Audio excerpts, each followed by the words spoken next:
My first question is, what is the status of the film so far, and when and where will we see it? Well, currently we are in post-production for our last stand. So we're editing, we're starting to think about a musical score, and also looking ahead towards distribution. So putting together a website, a distribution plan, so that we can get as many Americans to see this documentary as possible. We hope to have the final video done, the final documentary done, early next year. Reading some notes from your script, I realized that the film is being told in the point of view of an Assyrian woman, Helma Adde. It is also the story of many families and Christian military men fighting for their people. How are you working now on these two different point of views in parallel? Right. Well, Helma is an Assyrian woman, but she's also American. She was born in Chicago. She lives on Long Island. She's a school teacher.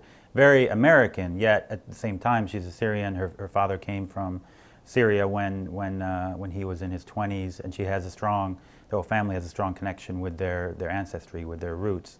So I felt like Helma was an ideal sort of subject to take an American audience on this journey. Somebody that they could relate to, somebody that they would see walking on the street or teaching their kids, but also somebody, she knows Arabic, she knows Assyrian, which is Aramaic.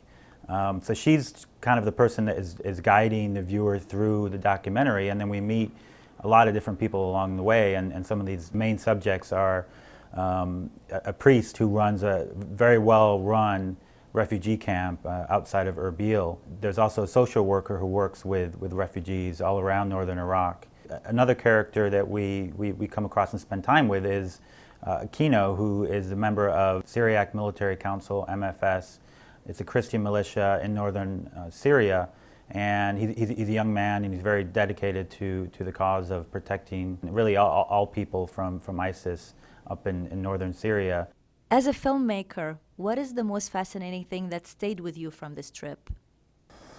Well, it's hard to summarize it or to boil it down to one particular story that represents the trip. I mean, being on the front lines with the Syriac Military Council was very moving.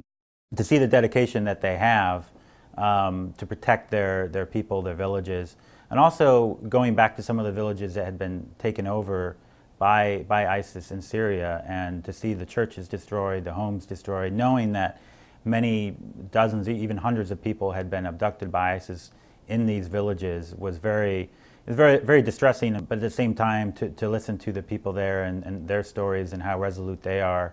I think that is something that needs to be communicated. They don't want to leave. They're not going to leave. They don't plan to leave. Instead, they want to live their life where they've always lived their life for thousands of years.